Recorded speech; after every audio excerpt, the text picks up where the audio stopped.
값으로 산 자 되었습니다. 네, 값으로 산 자 되었습니다. 아멘. 우리 교회는 이번 한 주도 매일 성경 순서에 따라 주어진 고린도전서 이 본문이 하나님께서 우리 교회 공동체에 특별히 주시는 말씀이라고 그렇게 믿고, 한 주간도 우리는 이 같은 본문을 붙들고 각자의 자리에서 세상에서 이렇게 씨름하며 예배자로 이렇게 한 주를 사셨는 줄 믿습니다. 그러셨나요? 어떠신가요? 말씀 붙들고 우리 한 말씀 공동체가 하나 되어 살다가 또 예배자로 모입니다. 이 고린도전서라는 책은요, 바울이 고린도 교회에 보내는 이 편지가 성경이 된 것인데요. 소리 좀 이상하죠. 이 바울이 각 교회마다 편지를 보낼 때는 대개 그 교회가 어떤 신앙적 문제를 가지고 있음을 보게 됩니다. 그래서 이 문제를 풀어주기 위해서 바울이 목회적인 고민을 가지고 이 편지를 쓰는데요. 그런데 특별히 고린도 교회는 다른 교회보다 유독 문제가 좀 많았던 것 같습니다. 여러분들이 읽으셔서 아시겠지만 아무래도 그 고린도라는 지역이 가지고 있는 이 사회 문화적 배경이 영향을 많이 주었을 거라고 생각되는데요. 그래서 당시에 이 고린도인처럼 산다. 그러니까 우리는 전혀 생소한 느낌이지만 고린도인처럼 산다라는 표현은 방탕하고 음란한 삶을 사람들에게 붙여진 어떤 별명처럼 불려졌던 것이 고린도인처럼 산다가 될 정도로 고린도는 좀 음행과 좀 타락이 있는 도시였던 것 같습니다. 그런데 놀랍게도 그 타락한 지역에도 바울에 의하여 복음의 씨앗이 뿌려졌고 싹이 났고 또 많은 동역자들로 인해서 물이 이렇게 부어졌고, 그러니까 바울은 심었고 아볼로는 물을 주었고, 그래서 하나님께서 자라게 하심으로 그 복음의 불모지 같은 곳에 교회가 세워졌던 것이죠. 우리가 생각해 보면 원래 좀 사람이 신사적이고 종교적이어서 참 예수 믿는 것에 어려움 없겠다 하는 사람이 교회를 다니는 것보다 세상에서 야, 저런 사람도 예수를 믿을 수 있을래나 하는 사람이 복음을 듣고 변화된 것이 훨씬 더 효과적이에요. 그렇죠? 그러니까 야, 저런 사람이 어떻게 저렇게 변해? 그러니까 성령의 나타나심이 강하게 나타나는 것이 그런 어떻게 보면 세상에서 봤을 때도 좀 타락하고 음란한 그런 사람일 것이고, 그래서 그런지 고린도 교회는 어떤 뜨거운 열정이 있었습니다. 그러니까 성령의 은사도 활발하게 나타나서 이제 고린도전서 뒷부분에 가면 은사 문제, 은사의 문제에 있어서도 많이 다루게 됩니다. 자, 그러나 언제나 뜨겁고 열정 있는 초기 신앙에는요, 마귀 역사도 많습니다. 마귀 역사도 많아서, 그리고 더군다나 아직 인격적으로 변화되지 않은, 그러니까 처음 예수를 믿었지만 아직도 그가 참되게 구원받은 자로서 성화의 단계에 이르지 않은 그러한 초기 신앙일 때는 옛사람의 그런 뭐랄까요, 옛사람의 모습이 아직 변화되지 않은 성격이 불쑥불쑥 드러나서 처음 교회들이 개척하고, 뭐 한국 교회도 그렇지만 처음 교회가 생겨나고 사람들이 모이면 뜨거움은 있는데 분쟁도 많은 거예요. 그러니까는 세상에서 내가 좀 잘 나가고 힘이 있고 그런 것들을 감출 수가 없어서 싸움도 많이 일어나고 그렇습니다. 그래서 우리가 지난 일주일 동안 본 고린도 교회의 모든 내용은 문제들에 관한 겁니다. 문제들. 그래서 예를 들어서 교회 안에 하나 되지 못하는 어떤 분쟁이 있었고, 또 교회를 어떤 문제가 발생하면 그걸 세상 법정으로까지 나가서 재판을 받아보자, 이게 화해하지 못하는 문제, 그리고 이어서 결혼과 또 이혼과 독신, 재혼, 또 음행, 최근까지는 우상의 재물을 먹는 문제, 그런 문제들을 가지고 어떻게 이것을 풀어나가야 할지 고민이 있었고, 바울에게 이것을 물었고, 바울은 성경적인 답을 제공해 주는 것이 이 고린도 전서입니다. 그런데 바울은 이 각각의 문제들을 단순히 어떤 눈에 보이는 이 현상에만 보고 풀어가는 것이 아니라 그 보여지는 이면에 그들이 과연 복음을 어떻게 이해했는지, 아니 사실은 정말 복음을 알고는 있는지 그 차원에서 접근합니다. 그래서 그들이 과연 그리스도의 피로 값주고 사신 몸된 교회다, 그 교회됨을 알고 신앙생활 하는지 근본적인 문제를 가지고 접근에 들어가는 것이죠. 즉 결국에는 이 모든 문제는 거듭남의 문제로 들어가게 됩니다. 그렇습니다. 이 땅에 존재하는 모든 교회는 문제가 없을 수는 없는데요. 놓치지 말아야 할 중요한 사실은 우리가 그 교회의 문제를 바라볼 때 그 문제를 풀어가는 과정에서 그것이 뭐 어떤 직분의 문제, 어떤 사역적인 면에서 혹은 행사나 아니면 사소한 밥 먹는 문제나 뭐 청소하는 문제나 어떤 것이라도 그 어떤 문제도 단순히 드러난 사실만 보고 판단할 수 없습니다. 그 이면에 그가 참되게 복음을 알고 정말 죄사함 받고 영생을 소유한 거듭난 자인지를 확인해야 하는 거죠. 그렇지 않다면 어떤 요구도 율법의 잣대일 수밖에 없어요. 두 번째는 그리고 언제나 교회를 쓰러뜨리려고 하는 이 사탄의 역사가 배후에 있다는 것을 알고 접근해야 합니다. 그러니까 이 문제를 집요하게 물고 늘어와서 누구 시시비비를 가려서 해결될 것이 아니라 야, 이거 시험이구나. 하나님께서 주신 은혜로 풀어가지 않으면 안 되는구나라는 어떤 그러니까 그 영적인 감각이 있어야겠죠. 세상 법정으로 끌고 나가서는 안 되고요. 교회는 영적인 것은 영적으로 풀어야 한다라는 말처럼 교회는 굉장히 크든지 작든지 그런 것이 있습니다. 그래서 세상 법정으로 끌고 나가는 것은 굉장히 위험하고 하나님의 영광이 가려지는 일이죠. 물론 가끔씩 교회에서 문제를 해결하는 방식이 세상보다 좀 더 비합리적이어서 지탄을 받을 때도 있지만 그러나 포기할 수 없는 건 교회는 신비한 곳입니다. 단순히 세상의 논리적 어떤 법적 잣대로 해결할 수 없는 것이 많아요. 그러한 면에서 이 땅의 지상의 교회는요. 그 교회를 목회하는 이 목회자로부터 또 교회 중추적인 어떤 운영을 하는 당회 또 어떤 중직자들 또 운영을 하는 어떤 중요한 분들이 복음 중심적이어야 되고요. 하나님을 사랑해야 합니다. 하나님을 사랑하고 지체를 사랑함이 없다면 그냥 눈에 보여지는 대로 세상의 합리적인 방식대로 그냥 시시비비를 가려버리려고 하고 그렇게 될 때 문제가 더 커질 수 있는 거죠. 그래서 교회가 문제 앞에서 분열되는가 아니면 마치 비온 뒤에 땅이 더 굳어진다고 하듯이 위기가 기회가 되어서 더 신앙의 성숙을 불러오는가 이 중요한 차이가 그 신앙의 성숙도에 있음을 보게 됩니다. 그래서 바라기는요 우리 교회가 정말 어떤 문제 앞에서도 사람의 시각으로 판단하고 해석해서 그렇게 문제를 해결하는 것이 아니라 정말 말씀과 성령의 인도를 잘 받아서 복음 중심적인 이 문제 해결로 더욱 하나님을 기쁘시게 하고 영광 돌리는 그런 주님의 몸된 교회가 되기를 주님의 이름으로 축복합니다. 자, 그렇습니다. 그러한 측면에서 바울은요 고린도 교회에 발생한 이 여러 가지 문제 앞에서 뭐 이렇게 해라 저렇게 해라 그런 어떤 구체적인 권면을 하긴 하지만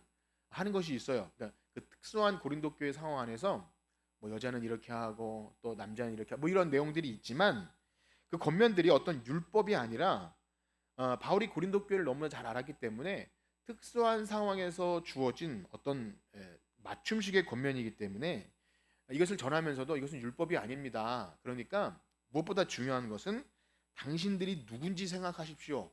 당신들이 정말 예수 그리스도의 복음으로 변화받은 하나님의 백성인지 늘 그 신분의 변화를 기억하면서 지혜롭게 분별할 것을 말씀해 주십니다. 그래서 바로 그런 복음의 관점을 가지고 권면하는 여러 표현들이 있는데 그 가운데 가장 오늘 두드러지게 핵심적인 내용이 오늘 본문일 거라 생각됩니다. 우리 그 부분을 한번 다시 읽어볼까요?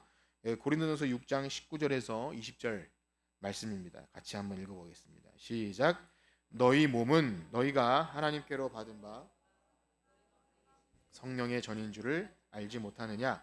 너희는 너희 자신의 것이 아니라 값으로 산 것이 되었으니 그런즉 너희 몸으로 하나님께 영광을 돌리라. 아멘. 우리가 방금 읽은 이 말씀은 어느 정도 교회 다녀보신 분들이라면 낯설지 않게 들어본 내용이라 그렇게 생각이 됩니다.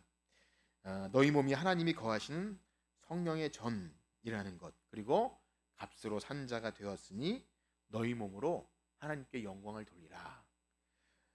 어떠신가요? 여러분은 하나님께서 거하시는 성령의 전이라고 생각되십니까? 생소하신가요? 처음 듣는 얘기인가요? 그러면 여러분들의 몸이 값으로 산 자가 되었다. 그렇게 생각하고 사시나요? 아, 그리고 그 몸으로 하나님께 영광을 돌리고 있습니까? 사실 지금 읽은 이 부분은 고린도 교회의 어떤 음행의 문제를 접근하다가 나온 말인데요. 그 배경을 잠시 설명드리면 당시 우상 숭배 문화에 따라서 우상의 신전에서 거기 일하는 여사제, 그러니까 여선지자라고 할 수 있는 여사제들과 성적인 결합을 하게 됩니다. 섹스를 한다는 거죠.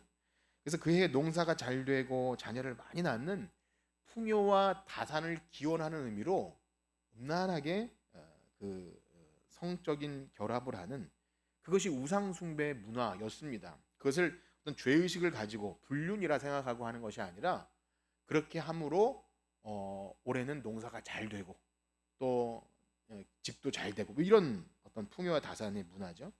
그래서 과거의 우상들을 보면 그런 성기나 이런 것들을 강하게 노출시켜서 또 여성의 어떤 몸이나 이런 신체들을 그렇게 좀 풍만하게 해서 풍요와 다산을 기원하는 것이 있었습니다. 우매했던 거죠.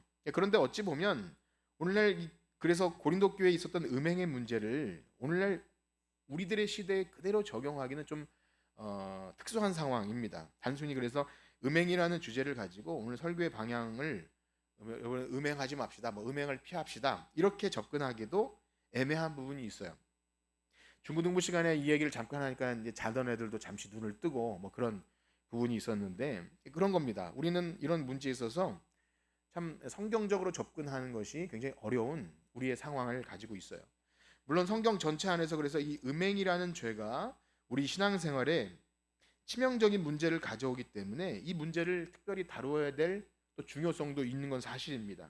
오늘날 더욱 어떤 이 세상 자체가 성적인 문화가 많이 개방되고 또 뭐랄까요, 그 이 세상에서 전에는 부끄럽던 것들이 길거리에 나와서 내 성 정체성을 남자다 여자다 이런 거를 내가 결정한다고 하는 그런 참 웃기는 시대를 살고 있는 요즘에 더욱더 민감한 주제이긴 하지만 그럼에도 말씀드린 처럼 바울은 이 문제를 단순히 이렇게 해라 저렇게 해라 뭐 이런 무슨 차별금지법을 뭐 철폐해라 아니면 이런 방식으로 접근하는 것이 아니라 도덕적 행위나 법적인 문제가 아니라 복음으로 말미암은 새로운 피조물, 즉 내가 그리스도의 피값으로 산 자인지 그 정체성을 가지고 접근하기 때문에 오늘 저는 그런 말씀을 여러분들에게 드리고자 하는 것입니다.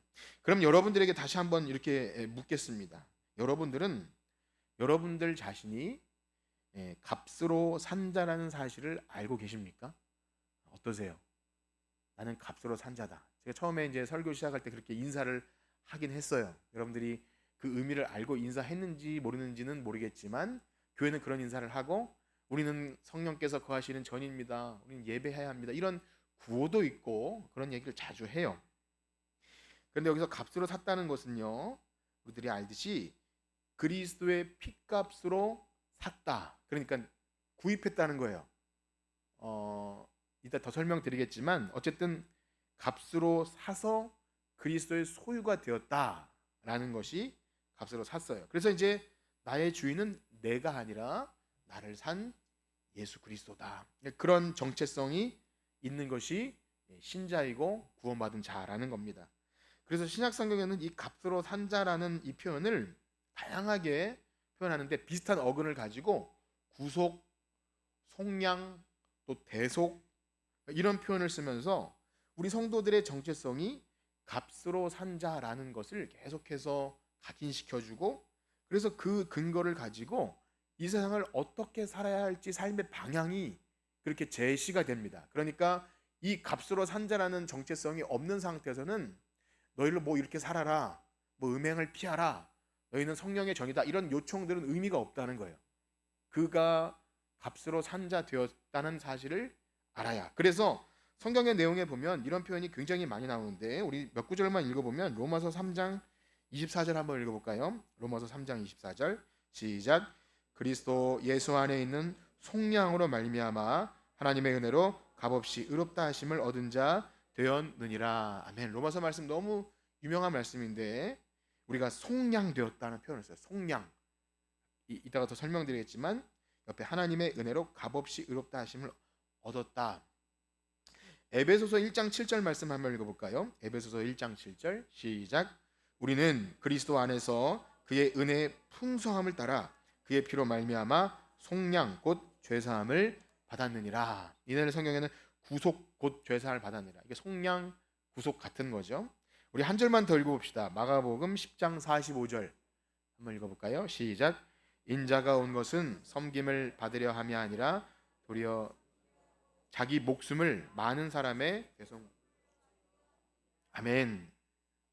사랑하는 성도 여러분, 여러분들은 우리의 구원이 하나님께서 자기 아들을 여기 마가복음처럼 십자가의 대속물로 내어주심으로 우리를 이 죄의 노예 상태에서 속량, 구속, 속량하심으로 이루어졌다는 것을 알고 있습니까?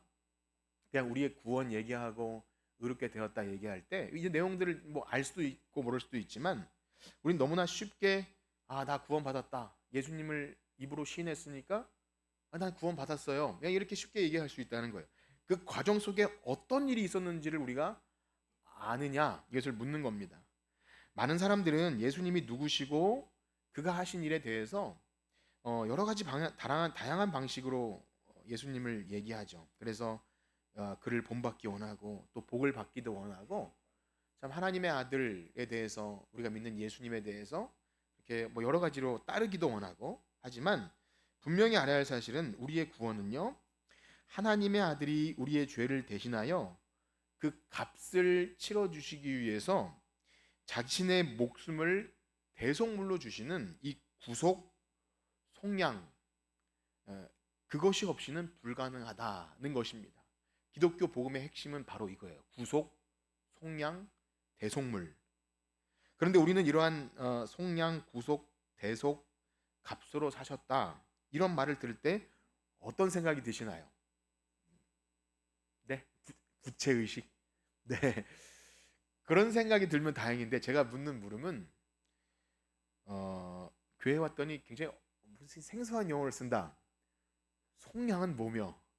구속, 뭐 검찰에 구속됐다는 건가? 뭐 이런 좀 대속. 사실 이 단어들은 우리의 구원을 풍성하게 이해할 수 있도록 그 당시에 사용되었던 말을 가지고 쓴 것인데 우리는 오늘날 2000년이 지난 오늘날을 살기 때문에 그냥 성경 속에 마치 박물관에 박제된 그런 것처럼 읽을 수 있어요. 그런데 우리가 잘 느끼지 못할지 모르지만 성경의 저자들이 이 구속, 속량, 대속 이런 단어를 사용한 것은 그리스도께서 우리를 위해서 자기 목숨을 내어주셔서 우리를 값으로 샀다는 그 의미를 더욱 풍성하고 입체적으로 이해할 수 있도록 당시에 사람들이 잘 쓰는 말을 단어를 사용해서 이 성경을 기록했다는 것을 알게 됩니다. 그런데 우리가 이것을 알지 못할 때 성경을 읽기는 읽지만 이것은 교회에서만 쓰는 어려운 용어가 아닌가, 무슨 속량, 구속, 이건 좀 어렵다 이렇게 인식되기 쉬워요. 그래서 우리는 이런 것을 좀 깊이 설명하고 알기보다는 그저 단순히 예수 믿고 천국 가는 의롭게 되었다. 그래서 그 결과만 많이 생각해서 그냥 이것은 다 된 문제로 여겨요. 난 성전 됐지. 난 뭐 값으로 사셨다니까 뭐 그런 줄 알지. 뭐 그냥 이렇게 넘어가는 거예요. 그렇습니다. 속량은 무엇이죠? 속량? 여러분 속량이라는 단어를 아시나요? 인터넷에 치면 잘 나와요. 국어사전을 찾아보면 이렇게 되어 있어요. 제가 찾아봤습니다. 조선시대 노비에게 대가를 받고 그들의 신분을 풀어주어 양인이 되게 하는 제도. 조선시대에 속량 제도가 있었다는 겁니다. 들어보셨나요? 그러니까 번역을 그렇게 한 거죠. 당시에도 있었던 단어입니다. 우리 성경에서 이 단어가 쓰여진 것도 같은 맥락이에요. 그래서 사오는 거, 되산다 그런 의미입니다. 그래서 예를 들면 구약 성경 호세아서에 보면 하나님이 호세아에게 굉장히 어려운 숙제를 주시는데 처음부터 음란한 여자 고멜과 결혼해서 그 여자가 애만 나면 도망 나가요. 도망 나가는데 자기의 옛 그 직업을 버리지 못하고 계속 그렇게 사는데 어느 날 그 여자가 노예 시장에 나온 겁니다. 그러니까 빚을 졌든지 뭘 했든지 그러니까 하나님이 뭐라 그러냐면 호세아야 너 가서 값을 주고 그 여자 사와라 이렇게 명령하세요. 쉬운 일이겠습니까? 그 일을 시켜요. 그 의미가 담겨 있는 것이 속량이고 구속이고 대신 값을 치르고 사와요. 근데 엉망진창인 자를 사와요. 그냥 값을 줘도 후하게 쳐서 가치 있는 자가 아니라 너무 가치 없는 버리고 싶은 여자를 값을 주고 사온다는 거예요. 그래서 제가 설명드린 것처럼 이 단어의 뜻을 국어사전을 찾아봐야 할 만큼, 그리고 목사님이 교회에서 이렇게 설명해 줘야 할 만큼, 이렇게 어려운 용어, 잘 사용하지 않는 용어를 쓸 때 우리에게 잘 와닿지 않아요. 더군다나 우리 학생들 같은 경우에는 그러지 않아도 졸린데 뭐 속량, 구속 그런 단어 들으면 뭐 이렇게 교회 오니까 어려운 용어 쓰나 싶을 수도 있어요. 아니면 또 초신자인 경우도 저건 교회에서만 쓰는 용어지 싶어요. 그런데 이 단어는 1세기 초대교회 당시에는요, 교회 용어가 아니었습니다. 교회 용어, 신학적 용어가 아니라 그냥 일반 사람들이 시장에서 자주 사용하는 흔한 단어였어요. 속량.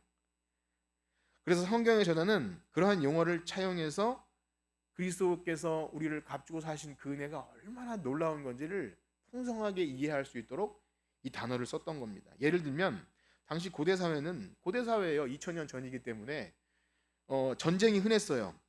오늘날 전쟁이 일어나면 엄청난 특별한 뉴스지만 그 당시에는 전쟁으로 먹고 살았어요. 전쟁이 나면 전쟁 포로가 생깁니다. 그러면 포로 가운데 신분이 다 있잖아요. 귀족이 있고 뭐 그냥 보통 사람이 있고 노예가 있고 다양한 사람들, 어린아이가 있고 노동력이 있는 뭐 남자가 있고, 그러면 이것을 다 일일이 조사해서 값을 매겨요. 값을 매겨서 흥정을 합니다. 이 사람은 귀족이고 많이 배웠고 노동력이 있고 얘는 원래 노예였고, 그러면 그 값이 다 달라요. 그러면은 뭐 상대국이나 그 원래 주위에서 잃어버린 자녀가 이제 귀족인데 그거 사오려면은 너 이거 노예값이 아니야. 엄청난 값을 지불해야 사오는 게 이제 흔한 일이었던 거예요. 흥정하게 되죠. 오늘날로 따지면 어떻게 사람을 그렇게 할 수 있나? 근데 그게 이제 일상 다반사예요. 일상생활에 돈을 빚지면 돈을 갚지 못하면 노예가 됩니다. 그리고 먹을 것이 없고 그러면 자식들을 노예로 팔기도 해요. 그래서 거기 가서 먹고 살고, 또 이제 우리가 못 갚은 빚은 너가 갚아라. 그러다 이제 나중에 좀 집안이 회복되면 찾아오기도 하지만 영영 못 찾아오기도 하는 그런 일이 다반사였던 겁니다. 그래서 1세기 교회 당시에는 노예 출신이 많았습니다. 아니 어떻게 생각하면 거의 다 노예 출신이 더 많았을 수도 있어요. 왜냐하면 기독교 복음은 언제나 사회에서 억압받고 소외받는 그런 사람들에게 더 잘 받아들여져요. 그래서 오늘날 뭐 GDP가 뭐 3만 불이 넘어가면 기독교 인구가 급감하는 그런 얘기가 있듯이, 당시에 노예가 많고 사회적 약자, 여자는 사람으로 취급 못 받고 여자 애들도 사람 취급 못 받고, 그러니까 교회는 늘 노예와 여자와 어린아이들과 또 질병 걸려도 저주받은 취급 당하잖아요. 그런 질병 당한 사람들이 늘 교회에 있었던 거예요. 바울이 설교하다가 삼층에서 떨어져 죽은 사람 이름이 뭐죠? 유두고라는 이름도 노예예요. 그러니까 오늘날 우리들이 예전에 조선시대 그 종 이름을 뭐 돌쇠, 뭐 삼돌이 뭐 이렇게 불렀듯이 유두고라는 이름은 그 당시 노예입니다. 그러니까 그도 열심히 일하고 힘들게 주인집에서 일하다가 저녁에 설교 들으러 갔다가 좋은 거예요. 여러분 같지 않다는 거예요. 여러분은 왜 주무시고 계십니까? 예, 일했으면 주무셔도 돼요. 종처럼 열심히 세상에서 일했으면 그런 되는데 자유자로 살다가 주무시면 안 됩니다. 그렇습니다. 어쨌든 일상에서 너무나 흔한 노예, 그리고 노예를 값을 주고 사는 속량, 구속, 이것은 그냥 시장에서 쓰는 용어였다는 거예요. 이런 단어들은 그들이 그리스도의 속죄가 어떤 의미인지를 경험적으로 너무나 잘 이해했다는 겁니다. 그래서 이 단어를 들을 때마다 노예들은 그랬을 거야. 그렇지. 나도 누군가 값을 치러주지 않으면 평생 그 집에서 노예로 애를 낳아도 그 집 노예로 썩을 그런 상태였는데 나를 값을 주고 사셨지. 그러니까 이것이 그냥 경험적으로 이해가 됐고, 그래서 그냥 이대로 두면 평생 노예로 살아야 될 나를 위해서 누군가 나의 몸값을 지불하고 사셨다는 이 얘기를 들을 때 얼마나 감격스러웠겠습니까? 자신에게 일어난 신분 변화를 알고 복음을 구체적으로 이해하게 된 거죠. 그런데 우리는 성경이 우리의 이 구원에 대한 이런 단어를 사용하는 것을 볼 때 굉장히 중요한 그 전제를 생각할 수 있습니다. 이게 뭐냐면 지금 우리가 이제 이론적으로는 이해가 됐어요. 그렇구나. 이 구속이란 단어는 그런 거구나. 그런데 중요한 전제는 뭐냐면 우리의 상태가 그리스도께서 자신의 피값을 주고 사셔야 할 만큼 우리는 누군가의 종, 노예 상태였다는 것을 알아야 한다는 겁니다. 그러니까 이것이 전제되지 않고서는 사실상 구속, 속량 이런 단어를 들을 때 거기에 합당한 반응을 못해요. 야, 복음이다. 나와 같은 정말 아무런 가치 없어서 노예 시장에 나다 팔아도 아무도 사가지 않는 나를 사셨다라는 이런 느낌을 가질 수가 없다는 겁니다. 그렇습니다. 우리는 모든 사람은, 우리뿐만이 아니라 모든 사람은 사실상 종, 노예입니다. 나 자신이 아무리 내가 주인이라고 할지라도 예수님은 뭐라고 하죠? 너희는 너희 아비 마귀에게서 났다. 너희는 죄의 종이고 마귀의 종이었다. 그렇게 노예로 살았다는 것을 이야기하죠. 요한복음 8장 34절 한번 읽어볼까요? 요한복음 8장 34절 시작. 예수께서 대답하시되 죄를 범하는 자마다 죄의 종이라. 아멘. 여러분, 물론 여러분들 다 착하시지만 여러분 죄를 안 지으려고 마음을 굳게 먹으면 안 질 수 있습니까?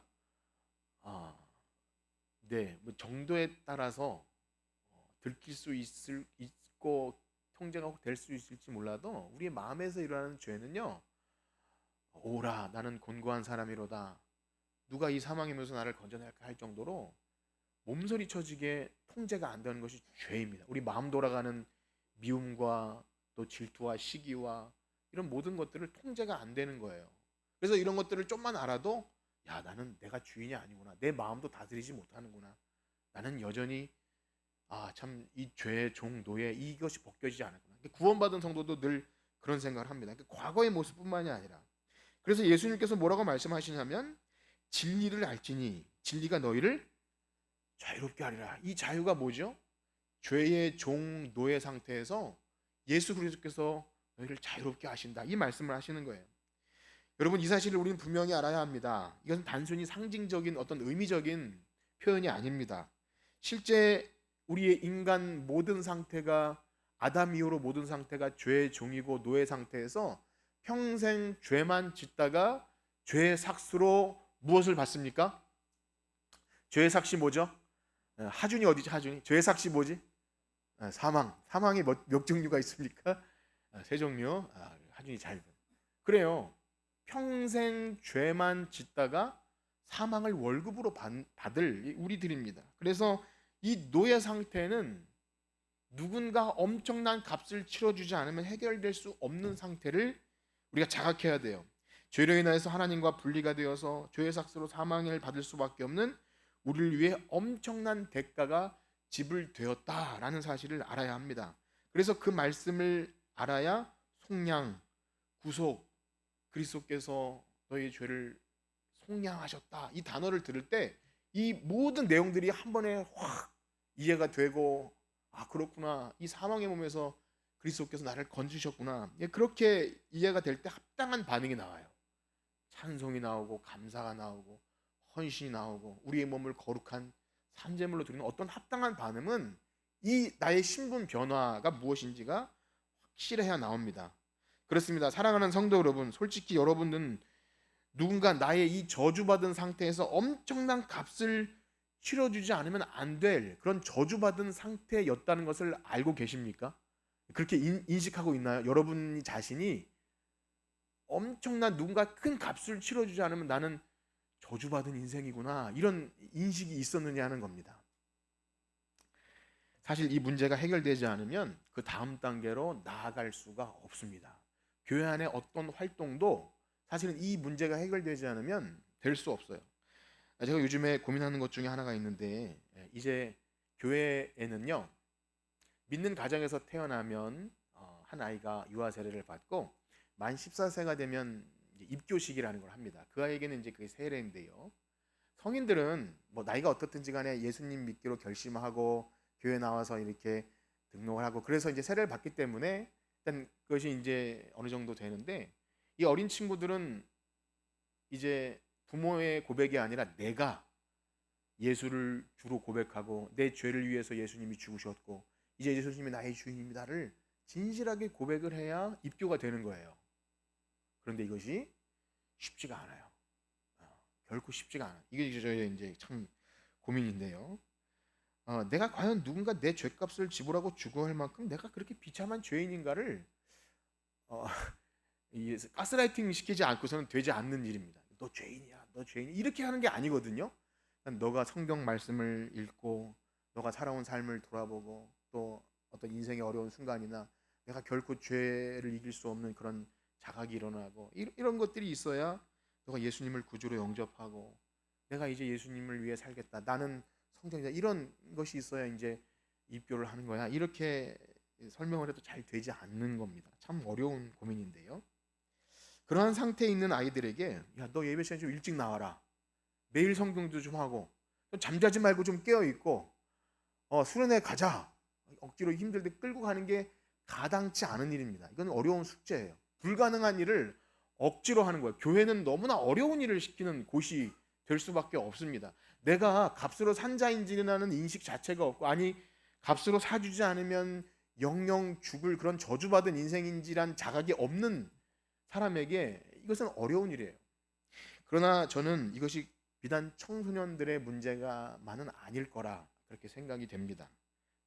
아마 우리 중 많은 사람들도 교회 오랜 시간 다녔지만 사실 내가 그렇게 큰 그런 비참한 상태에서 값을 치러줘야 할 만큼 그래서 구세주가 필요한 자인지를 자각하지 못하고 아니 어쩌면 하나님이 계신가도 잘 모르겠지만 어쩌다가 기독교 신자가 되어서 이제는 이 나이 먹고 더 이상 교회 안 나가면 안 될 것 같기도 하고 벌 받을 것 같기도 하고 지옥 가면 어떠지? 한 이 정도 수준으로 마지못해 종교 생활 할 수도 있다고 생각해요. 참 차라리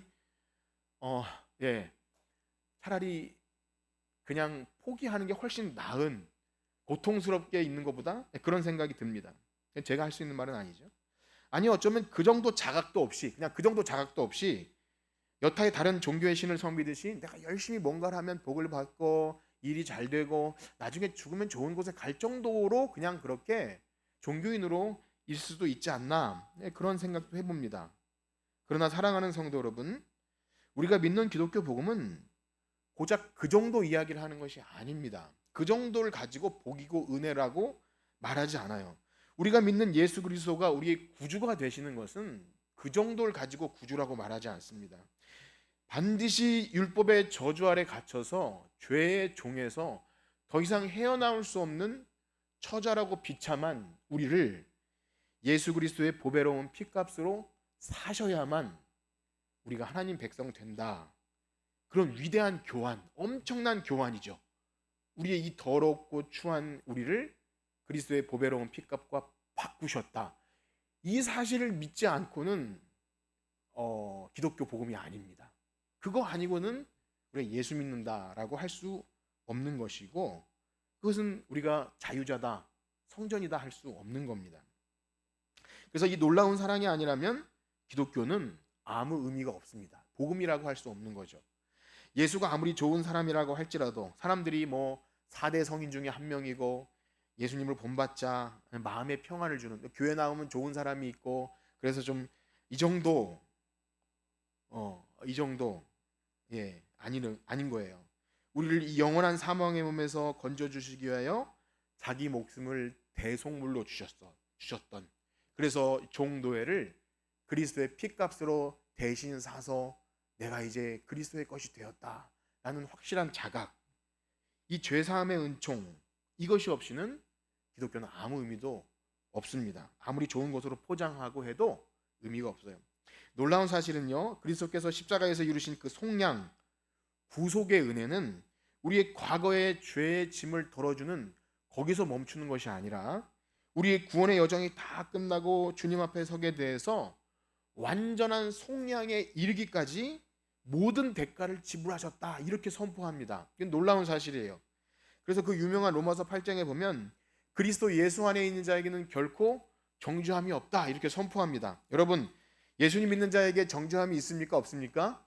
없어요. 제가 이걸 물어보다가 어떤 분이 애매한 것 같아서 이거 안 되겠구나 이런 생각이 들었는데 로마서 8장 1절 2절에 보면 그리스도 예수 안에 있는 자에게는 결코 정죄함이 없나니 이는 그리스도 예수 안에 있는 생명의 성령의 부의 죄와 사망의 부에서 너를 해방하였음이라 자유자라고 선포해요. 그런데요, 그 선포한 이후에 8장 11절 말씀에 보면 이렇게 말합니다. 우리 8장 11절 한번 읽어볼까요? 로마서 8장 11절 시작. 예수를 죽은 자 가운데서 살리신 이의 영이 너희 안에 거하시면 그리스도 예수를 죽은 자 가운데 살리신 이가 너희 안에 거하시는 그의 영으로 말미암아 너희 죽을 몸도 살리시리라. 이게 무슨 말이에요? 아직 우리 몸의 속량은 다 이루어지지 않은 거예요. 그러니까 제가 전에도 말씀드린 처럼 우리의 구원이 이미 그러나 아직, 그러니까 이미 구원이 시작되었지만 아직 완성되지 않은 그 이미와 아직 사이를 산다고 했는데, 장차 있게 될 미래의 구원도 예수 그리스도의 속량으로 말미암아 다 이루셨다, 이렇게 말하고 있는 겁니다. 그래서 뒤에 보면 이렇게 되죠. 로마서 8장 21절에서 23절까지 한번 읽어볼까요? 8장 21절에서 23절 시작. 그 바라는 것은 피조물도 썩어짐의 종노릇함 데서 해방되어 하나님의 자녀들의 영광의 자유에 이르는 것이니라. 피조물이 다 이제까지 함께 탄식하며 함께 고통을 겪고 있는 것을 우리가 아느니라. 그뿐 아니라 또한 우리 곧 성령의 처음 익은 열매를 받은 우리까지도 속으로 탄식하여 양자될 것 곧 우리 몸의 속량을 기다리느니라. 아멘.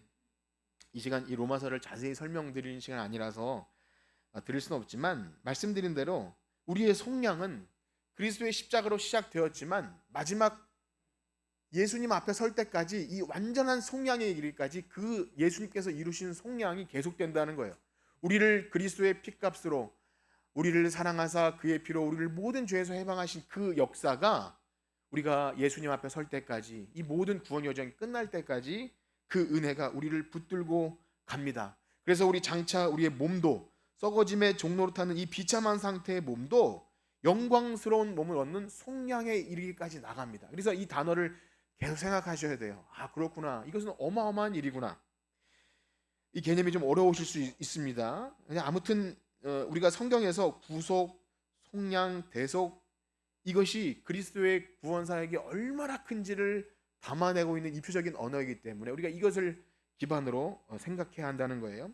그래서 바울이 고린도 교회 성도들에게 너희 몸이 하나님이 거하시는 성전이라고 표현하는 것은 단순히 의미적으로 야, 이제 너 깨끗하게 살아, 아니면 이제 하나님이 너희와 함께 하셔, 그냥 어떤 사랑으로 따지자면 내가 너희 안에 있고 너 안에 내 있다, 이런 좀 기분 좋으라고 하는 말이 아니라 실제적으로 죄와 종되었던 너희를 그리스도께서 사셨으므로 이제 너는 너 것이 아니다, 하나님의 것이다, 이렇게 선포하는 겁니다. 그래서 거룩하고 순결한 삶을 살라는 명령이 주어지는 거예요. 고린도 교회에 있었던 헬라 철학은 영은 선하고 육은 악하다고 말하면서 몸은 대충 살아도 된다고 하는 그런 사상이 있었어요. 영만 좋은 곳에 가지 육은 그냥 사라지는 거야, 그런 영육 이원론이죠. 사실은 그것이 옛날 얘기 같지만 오늘날도 대부분의 사람들은 교회 다녀도 그냥 여기에 갇혀 있어요. 그래서 영만 좋은 곳에 가면 되지. 근데 그렇지 않아요. 기독교 보면 분명히 우리의 육체의 부활을 얘기합니다. 그래서 나중에 고린도서 15장 가면 부활장에서 우리의 썩어질 몸도 영광스럽게 부활할 것을 얘기해요. 그러므로 이 구원을 확실히 얻은 자는 오늘날 우리들의 삶의 현실에서 이 몸을 그냥 대충 살 수가 없는 거예요. 우리의 몸이 얼마나 그리스도께서 자신의 몸을 죽이시면서 얻으려고 했던 그 몸인지를 알기에 그렇게 나아갑니다. 그래서 이 부분에 대해 여러분들에게 제가 드리는 말씀은, 그리스도께서 우리를 구원하시기 위해 자신의 목숨을 대속물로 주신 이 속량을 우리가 교회 다니면서 조금이라도 깨닫고 안다면 우리가 얻게 된 이 영광스럽고 복된 신분 때문에 우리들의 현재 삶이 달라질 수밖에 없어요. 그러니까 이것이 근거라는 겁니다. 교회 나와서 뭐 착하게 살아라, 뭐 헌신하라, 뭐 헌금, 이런 걸로 안 된다는 거예요. 우리가 예수 그리스도의 피값으로 산 노예 종 신분에서 엄청난 영광스럽게 신분이 변화되었다는 것을 아는 자에게만 하나님께 합당한 예배와 감사와 찬송과 또 연약한 지체를 향해 내 자유를 제한할 수 있는 그런 것도 있다는 겁니다. 그렇습니다. 성경은 언제나 이 그리스도의 속량, 구속, 곧 죄사함을 말한 다음에 이 현재의 삶을 얘기해요. 여러분 생각해 보세요. 하나님께서 우리에게 이 종되었던 자를 자유케 하기 위해서 아들을 피값으로 내주셨는데, 여러분 누군가에게 엄청난 값을 희생해서 그를 뭐 감옥에서 끊어냈던 그렇게 자유를 줬는데 그가 어디 가서 대충 산다고 생각해 보세요. 전에 지었던 죄를 지으면서 그냥 허랑방탕하게 산다고 생각해 보세요. 얼마나 속상하겠습니까? 하나님께서 아들을 피값으로 우리를 사셨는데 우리가 이 땅에서 하나님의 은혜도 모르고 내가 뭐 이렇게 뭐 헌신해야 돼. 내가 뭐 왜 이렇게 얼매어 살아야 돼. 뭐 말이 안 되는 얘기지 않습니까? 그래서 로마서 12장에서부터 보면 그 놀라운 복음을 말한 다음에 그러므로 형제들아 내가 하나님의 모든 자비하심으로 너희를 권하노니 너희 몸을 하나님이 기뻐하시는 거룩한 산 제물로 드리라. 이런 명령이 그때나 주어지는 거예요. 아무에게나 교회 나왔다고 해서 뭐 헌신하십시오, 뭐 교회 예배 드리고 말씀 읽으십시오가 되지 않는다는 겁니다. 이 세대를 본받지 말라는 명령, 모든 것이 그렇습니다. 에베소서에도 보면 속량을 얻은 성도들에게 이렇게 명령해요. 우리 에베소서 4장 22절에서 24절 한번 읽어볼까요? 22절에서 24절 시작. 너희는 유혹의 욕심을 따라 썩어져가는 구습을 따르는 옛사람을 벗어버리고 오직 너희의 심령이 새롭게 되어 하나님을 따라 의와 진리의 거룩함으로 지으신 새 사람을 입으라. 이미 구원받은 성도들에게 계속 이 명령이 주어져요. 30절에 가면 이런 말씀이 있습니다. 30절 시작. 하나님의 성령을 근심하게 하지 말라. 그 안에서 너희가 구원의 날까지 인치심을 받아. 그런 거예요. 아까 말씀드린 대로 구원의 날까지 이미 성령께서 도장을 꽝 찍어 주셨어요. 그리스도 예수 안에 있는 자에 결코 정죄함이 없는 이 거룩한 몸을 가지고 성령을 근심하게 하지 말라는 명령이 주어집니다. 이미 속량함을 받은 자로서. 그리고 디도서 2장 14절에는 이런 말씀이 있어요. 디도서 2장 14절 시작. 그가 우리를 대신하여 자신을 주심은 속량하시고 우리를 깨끗하게 하사 선한 일을 열심히 하는 자기 백성이 되게 하려 하심이라. 하나님이 우리를 구원하신 목적이에요. 대충 살라고 하신 것이 아닙니다. 우리 멋대로 내 맘대로 내 육체의 정욕을 따라서 세상에 어떤 사람들이 이것이 좋다 저것이 좋다 하는 방식대로 사는 것이 아니라 선한 일을 열심히 하는 자기 백성이 되시게 하여 속량을 하셨다는 거예요. 값주고 사셨다. 그리스도의 보배로운 피값으로 우리를 사셨다. 여러분 믿으십니까? 그래서 오늘 고린도전서 6장에 이렇게 말하죠. 오늘 본문인데요. 19절 20절 읽어볼까요? 6장 19절 20절 시작.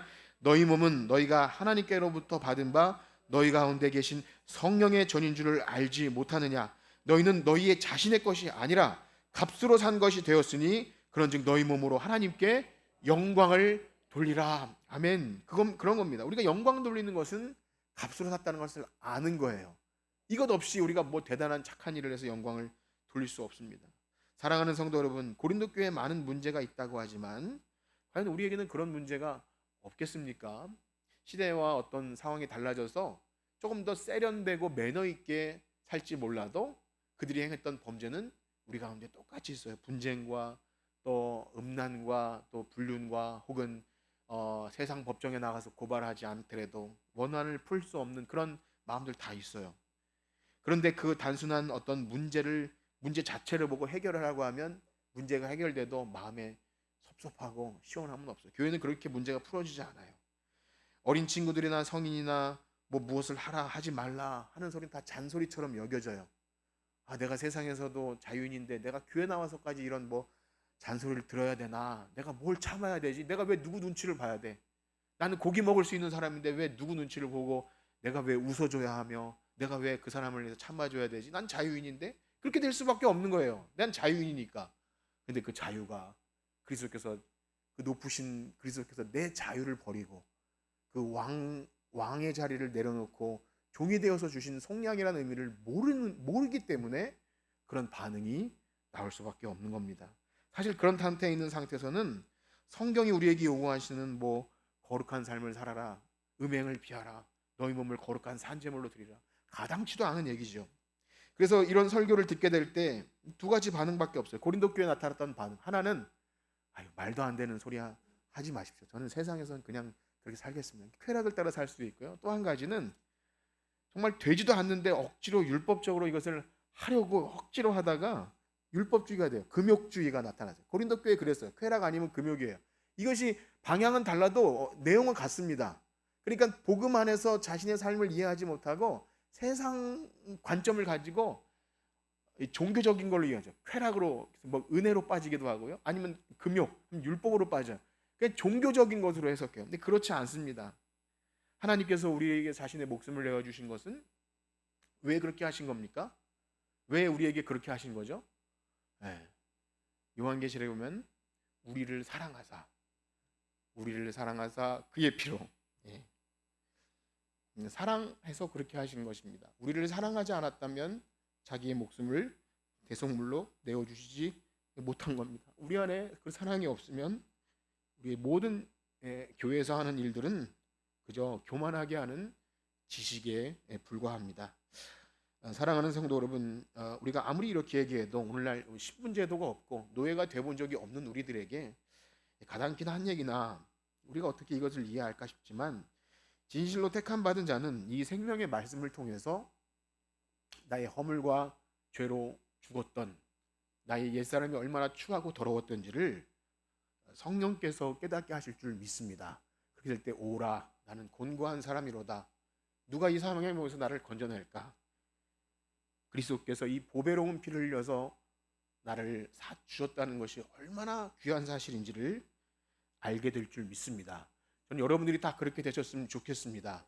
우리 어린 친구들로부터 노년이까지 이제 하나님 나라를 바라보는, 저 천국을 바라보는 분들까지 나를 속량하셨다는 이 놀라운 사실로 인해서 이 영광과 감사가 우리 현재의 삶에 늘 나타나는 저와 여러분들 되시기를 주님의 이름으로 축복합니다.